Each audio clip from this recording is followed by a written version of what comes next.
Pride and Prejudice by Jane Austen. Chapter 1. It is a truth universally acknowledged that a single man in possession of a good fortune must be in want of a wife. However little known the feelings or views of such a man may be on his first entering a neighbourhood, this truth is so well fixed in the minds of the surrounding families that he is considered the rightful property of some one or other of their daughters.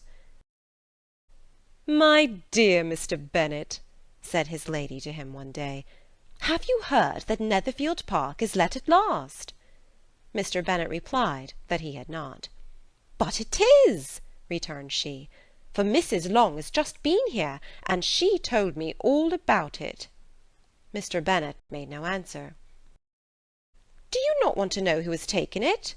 cried his wife impatiently. "You want to tell me, and I have no objection to hearing it."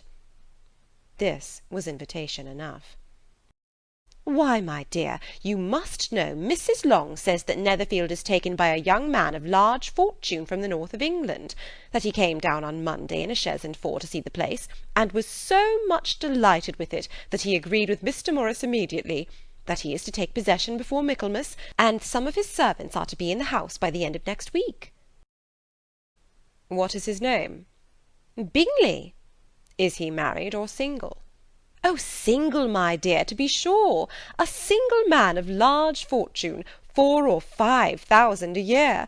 What a fine thing for our girls!" "How so? How can it affect them?" "My dear Mr. Bennet," replied his wife, "how can you be so tiresome? You must know that I am thinking of his marrying one of them." "Is that his design in settling here?" "Design!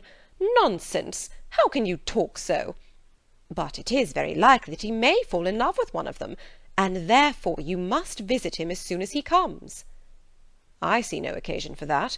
You and the girls may go, or you may send them by themselves, which perhaps will be still better, for as you are as handsome as any of them, Mr. Bingley may like you the best of the party." "My dear, you flatter me. I certainly have had my share of beauty, but I do not pretend to be anything extraordinary now. When a woman has 5 grown-up daughters, she ought to give over thinking of her own beauty." "In such cases a woman has not often much beauty to think of." "But, my dear, you must indeed go and see Mr. Bingley when he comes into the neighbourhood." "It is more than I engage for, I assure you."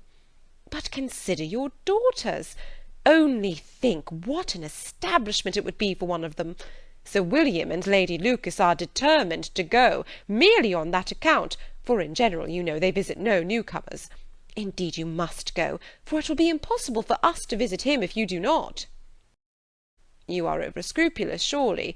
I dare say Mr. Bingley will be very glad to see you, and I will send a few lines by you to assure him of my very hearty consent to his marrying whichever he chooses of the girls, though I must throw in a good word for my little Lizzy." "I desire you will do no such thing. Lizzy is not a bit better than the others, and I am sure she is not half so handsome as Jane, nor half so good-humoured as Lydia. But you are always giving her the preference." "They have none of them much to recommend them," replied he. "They are all silly and ignorant, like other girls, but Lizzy has something more of quickness than her sisters." "Mr. Bennet, how can you abuse your own children in such a way? You take delight in vexing me. You have no compassion for my poor nerves." "You mistake me, my dear. I have a high respect for your nerves. They are my old friends. I have heard you mention them with consideration these last 20 years at least." "Oh, you do not know what I suffer." "But I hope you'll get over it, and live to see many young men of 4,000 a year come into the neighbourhood." "It will be no use to us if 20 such should come, since you will not visit them." "Depend upon it, my dear, that when there are 20, I will visit them all."